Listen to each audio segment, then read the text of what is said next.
Sir, இப்போ மக்களுக்காக அரசியல் வரக்கூடிய நடிகர்களை அரசியல்வாதியாக பார்க்காம அவருக்கான கிரேஸாக தான் பார்க்குறாங்கன்னு சொல்லி விஜய்க்கான கூட்டத்தை தொடர்ச்சியாக பேசிட்டு இருக்காங்க. அவருக்கு முன்னோடியே வந்து நீங்கள் அதை எப்படி பார்க்குறீங்க சார்? அது எங்கள் கட்சிக்காரங்களை கேட்டால் தெரியும், அவங்க சொல்லுவாங்க. நான் பதில் சொல்கிறத விட ஏன் என்னை நாடி வந்தார்கள், நான் சினிமாக்காரன், படம் நல்லா ஓடுது ஓடலை, அதுக்காக வரோம் அப்படிங்கிறது இல்லைன்னு நினைக்கிறேன் நான்.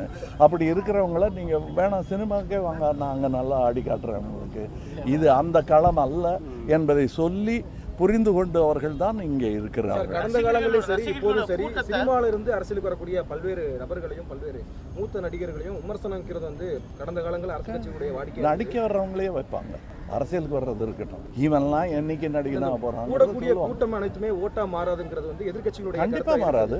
அது எல்லா தலைவர்களுக்கும் பொருந்தும், பொருந்தும். எல்லா தலைவர்களுக்கும் பொருந்தும்னா விஜய் தனியாக அப்படி நம்ம ஒதுக்க முடியும்.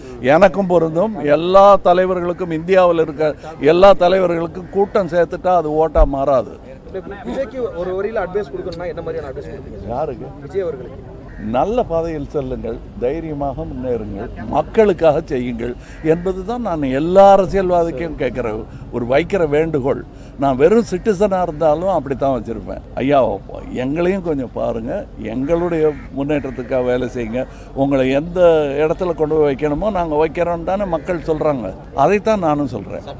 தொடங்கினதோட விளைவு தான் இப்போ இந்த மீட்டிங்கு, நீங்களும் நானும் பேசுகிறது. திமுக கூட்டணி கட்சிகள்லாம் வந்து எங்களுக்கு இரட்டை இலக்கத்தில் வந்து தொகுதிகள் வேணுங்கிறத வந்து எதிர்பார்க்குறாங்க. உங்களோட நிலைப்பாடு என்ன சார்? எங்களுடைய எதிர்பார்ப்பை நான் உங்ககிட்டயே சொல்லுவேன். திமுக தலைமைக்கு தெரியப்படுத்துங்க. கண்டிப்பாக தெரியப்படுத்துவோம். ரொம்ப நெருக்கமாக இருக்காங்க, ரொம்ப அன்பாக இருக்காங்க, நியாயமாகவும் இருக்காங்க. ஏன்னா ஒரு கட்சியால் ஓரளவுக்கு தான் இருக்க முடியும். ஏன்னா 75 வருஷத்துக்கு கட்சிகிட்ட நம்ம எல்லா உரிமையும் தட்டி கேட்டுற முடியாது. ஆனால் அவங்களுடைய செயல்பாடுகளை தட்டி கேட்கறதுக்கான உரிமையை அவங்க எல்லா மக்களுக்கும் கொடுத்துருக்காங்கன்னு நான் நினைக்கிறேன். அதில் ஒருத்தர் நான் கேட்கலாம், பட் இது கொடுங்க அது கொடுங்கன்னு அவங்கள எப்படி 75 வருஷமாக இருக்கிறவங்க எங்கள் தகுதியை நிரூபித்துக் கொள்வோம், இதற்கானதை நீங்கள் கொடுங்கள்னு கேட்குறது தான் நியாயமாக இருக்கும்னு நான் நினைக்கிறேன். டிஎம்கே அலையன்ஸ் ஸ்ட்ராங்காக இருக்குன்னு நினைக்கிறீங்களா? அப்படி நினைக்கலன்னா நான் ஏன் அதில் போய் சேர்றேன்? அட்லீஸ்ட் நானாவது நினைக்கணும்ல. நீங்கள் நினைக்கிறது இருக்கட்டும், உங்களுக்கு உங்கள் வேலையை செய்கிறீங்க, நான் என் வேலையை செய்கிறேன். நல்லதானே?